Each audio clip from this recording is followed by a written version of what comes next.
Hello everyone, आप सभी का स्वागत है text book super coaching judiciary में। मेरा नाम विशाल सिंह है। सन 2024 की नए साल पर सबसे पहली वैकेंसी हरियाणा जुडिशरी के बारे में हम लोग बात करने वाले हैं, उसके एग्जाम के पैटर्न को लेके। और बहुत इंपॉर्टेंट, इसमें बहुत सारे पॉइंट्स नए नए हैं जो आपको जानने बहुत जरूरी है। ये वीडियो आपके लिए बहुत फायदेमंद रहेगी, ठीक है, इसको जरूर देखिए। पहले क्या होता था, इसमें एक चेंज किया गया है, अभी हम लोग उसके बारे में बात करेंगे, ठीक है, जो कि किसी भी स्टेट में ऐसा नहीं होता है। इसमें ऑब्जेक्टिव टाइप क्वेश्चन में 5 ऑप्शन आने लगे हैं। 5 ऑप्शन में से 5वां जो ऑप्शन होगा वो इसलिए होगा अगर आपको उसको अटेम्प्ट नहीं करना है तो उसके बारे में दिया हुआ है, तो आपको क्या करना है। और अगर आप उसमें मिस्टेक करते हैं तो आपकी कॉपी भी चेक नहीं होगी, इसलिए इस वीडियो को ध्यान से देखिए। ये 2024 का नई साल में पहली तारीख को ही 1 जनवरी 2024 को सबसे पहली वैकेंसी हरियाणा जुडिशरी ने निकाली। जितने भी एलिजिबल होते हैं ना, कहने का मतलब जितने भी कैंडिडेट अगर एलिजिबल है, अगर लैंग्वेज बार नहीं है तो मेरे हिसाब से आपको सारे एग्जाम देने चाहिए। फोकस आप अपने होम स्टेट पे कर सकते हैं, लेकिन जितने भी आपके एग्जाम देने का मौका मिले बिल्कुल देने चाहिए आपको, ठीक है। तो हरियाणा जुडिशरी भी अगर आप हिंदी लैंग्वेज से हैं तो फिर जरूर दें, ठीक है। इसमें हम लोग सिलेबस की बात करेंगे, वैकेंसी कितनी है इसकी बात करेंगे, एग्जाम पैटर्न क्या है और इंपॉर्टेंट डेट्स क्या क्या है। चलिए, ये आपके सर, आपके भाई। चलिए, एडवर्टाइजमेंट जैसा कि था, एडवर्टाइजमेंट नंबर 1 2024। चलिए, हरियाणा पब्लिक सर्विस कमीशन द्वारा कंडक्ट कराया जाता है। कितनी है, डेट ऑफ पब्लिकेशन क्या है इसका, 1/1/2024 मतलब 1 जनवरी 2024। ओपनिंग डेट कब से फॉर्म फिल किया जाएगा, 5 तारीख से। लास्ट डेट क्या है, 31, ठीक है, ध्यान रखिएगा 31 है। लास्ट डेट का इंतजार ना किया करें, अगर आप टारगेट कर रहे हैं तो पहले ही फॉर्म भर दिया करें, ठीक। एक चीज और, फॉर्म भरते समय ध्यान दिया करें, अगर फॉर्म भर रहे हैं फिर उसके बाद में उसकी तैयारी अच्छे से किया करें, ठीक। ऐसे नहीं कि फॉर्म भर देते हैं फिर देखा जाएगा, नहीं, उससे नेगेटिविटी आती है अगर ज़्यादा आप ऐसे ही फॉर्म भर देते हैं और फिर एग्ज़ाम नहीं देते हैं। और अब समय तो कोई एग्ज़ाम भी नहीं है, ठीक है, एमपी के बाद कोई एग्ज़ाम नहीं है। जो लोगों ने एमपी का पहले भर रखा है उनके लिए अच्छी बात है, एमपी का अच्छे से दीजिए।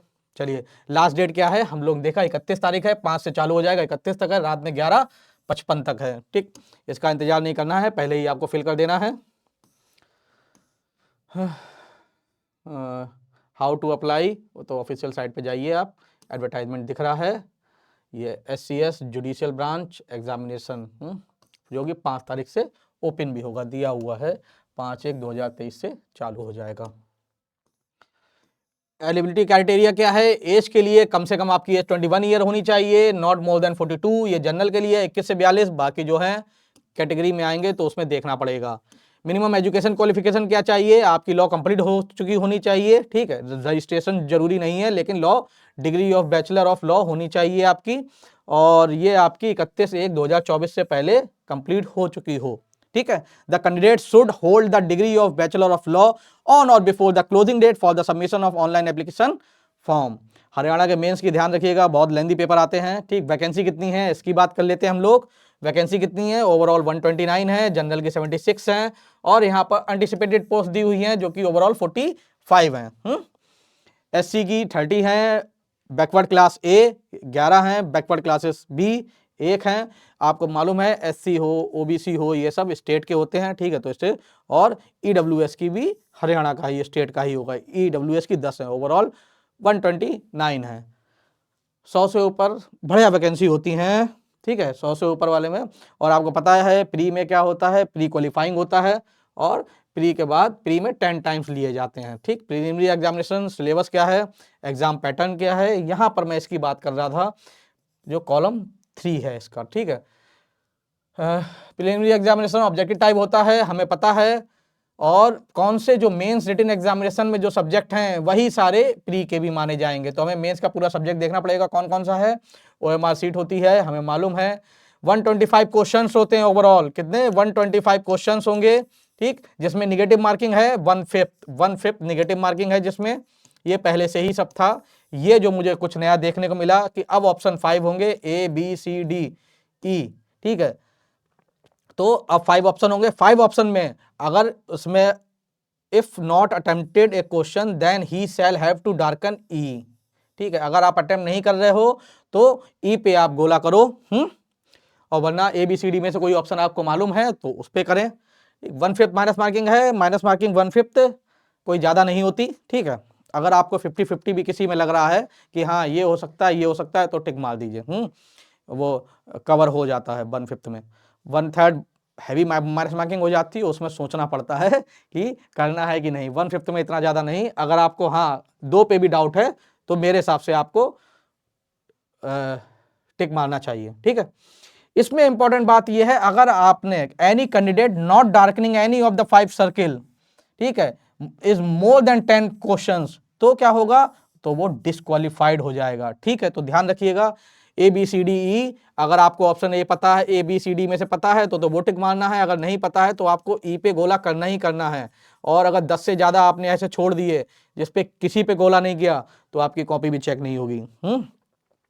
आपको पता है OMR सीट जो होती है वो कंप्यूटराइज चेक होती है, तो उसमें क्या होता है कि ये ठीक है, ये सभी स्टेट को करना चाहिए कि एक होता है ना कि कोई भी ऐसा आपको नहीं छोड़ना है, कुछ भी ऐसा नहीं छोड़ना है जिससे किसी के भी मन में डाउट हो कि एग्ज़ाम जो है फेयरली नहीं हो पा रहा है। जैसे कि बिहार मेंस में भी ऐसा है कि अगर आप कोई एक पेन इस्तेमाल कर रहे हैं ना मेंस में, तो अगर आपका पेन ख़त्म हो जाता है, पहली बात तो आप जिस पेन से इस्तेमाल कर रहे हैं एक ही पेन को आपको इस्तेमाल करना पड़ेगा पूरे पेपर में। ठीक, इन केस अगर बीच में ख़त्म हो जाता है तो आपको एग्जामिनर को बुलाना पड़ता है, वो वहाँ पर साइन करता है, फिर आप दूसरे पेन से स्टार्ट कर सकते हैं। इसलिए है क्योंकि वो इंक चेंज हो जाती है। ठीक है, इंक चेंज हो जाती है तो ऐसा ना हो कि बाद में कॉपी के साथ कुछ छेड़छाड़ हुई हो। ठीक है, इसमें भी इसीलिए किया जा रहा है कि सारे गोले भरे होने चाहिए।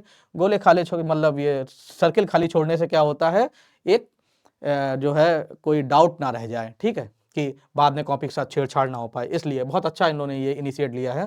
ठीक है, और the objective question with multiple choice answer for the preliminary exam shall be from the syllabus of the main examination. ठीक है, the candidate shall be expected to have a general and basic overview of the main subject and also the ability to answer questions on current event। तो ये current event से भी थोड़े questions आते हैं, 10-15 के आसपास आते हैं। ठीक है, 15 से 20 के आसपास आते हैं। National international importance and Indian legal and constitutional history and governance. The candidate shall also be tested for the analytical skill, reasoning and aptitude. The standard of the question shall be a law graduate level. Actually मैं ये यहाँ पर थोड़ा blur आ रहा है, और लेकिन आप लोग को पढ़ने में सही आएगा जहाँ तक मेरा अंदाजा है। ठीक है, आप लोग को तो पढ़ने में सही आएगा। थोड़ा बड़ा कर देता हूँ, इस चीज़ को आप ध्यान दीजिएगा। 3rd और 4th क्लास 2-3 बार खुद भी पढ़ लीजिएगा। ठीक है, चलिए ध्यान रखिएगा। हमें को वो अगर कोई अटेम्प्ट नहीं कर रहे हैं तो अटेम्प्ट ना करने पे हमें पता है, अटेम्प्ट ना करने पे निगेटिव मार्किंग नहीं जाता है। ठीक है, हमें बिल्कुल नहीं पता है, कोई आइडिया ही नहीं है, तो वो क्वेश्चन छोड़ना ही सही है? तो जब छोड़ें तो ई पे आप, ई सर्किल पे आप गोला जरूर करें। ठीक है, और ये मेंस के बारे में है। ठीक, मेंस में कौन कौन से, मेंस का जो सब्जेक्ट है वही आपके प्री के हो जाएंगे। तो आपका सीपीसी हो गया, पंजाब कोर्ट एक्ट हो गया, कॉन्ट्रैक्ट एक्ट हो गया, इंडियन पार्टनरशिप एक्ट हो गया, सोगा हो गया, एसआरए हो गया, इंडियन एविडेंस एक्ट हो गया, और Haryana urban control and rent eviction act 1973। Hindu law हो गया, मुस्लिम लॉ हो गया, कस्टमरी लॉ हो गया, रजिस्ट्रेशन हो गया, लिमिटेशन एक्ट हो गया, आईपीसी हो गया, सीआरपीसी हो गया, एविडेंस हो गया। ठीक, और उसके बाद में मेंस का सिलेबस बिल्कुल वैसे ही है जैसा पहले था। बस लेंदी पेपर बहुत होता है इसमें। जब मेंस दिया था मैं तब बेयर एक्ट अलाउड होता था। ठीक है, बेयर एक्ट वही लोग देते थे। ठीक है, ऐसा नहीं है कि आप अपना लेके जाएं, वहीं पर दिया जाता था है, तो अब भी अलाउड होगा। चलिए, फिर आपको पता है उसके बाद में स्टेज 3 इंटरव्यू होती है। 200 नंबर का इंटरव्यू है, 900 नंबर का मेंस होता था। हाँ, 900 नंबर का अब भी है। ठीक, चलिए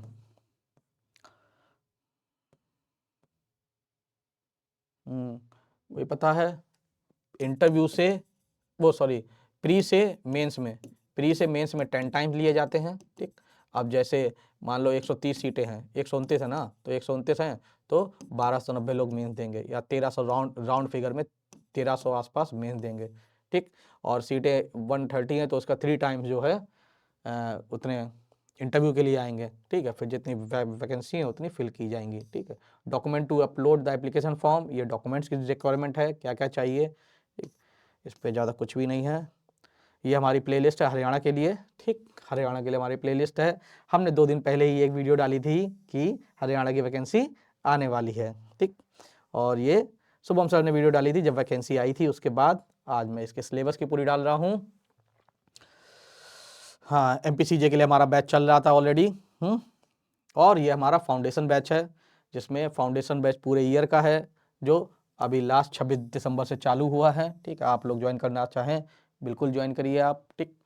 ये हमारा फाउंडेशन बैच चल रहा है, जिसमें मैं CRPC पढ़ रहा हूँ, मतलब पढ़ा रहा हूँ। CRPC, civil law, Indian constitution, major law, criminal law, legal current affairs, judgment, ये सब हम लोग कवर करेंगे, ठीक है। मतलब किसी भी स्टेट में जो मेजर सब्जेक्ट हैं वो सारे, ठीक। उसके बाद में और जो माइनर सब्जेक्ट हैं वो भी कवर कर रहे हैं, ठीक है। चलिए, तो ये रहा आपकी जानकारी, ठीक है। इसकी लेके वैकेंसी को लेके, ठीक, लग जाइए एकदम।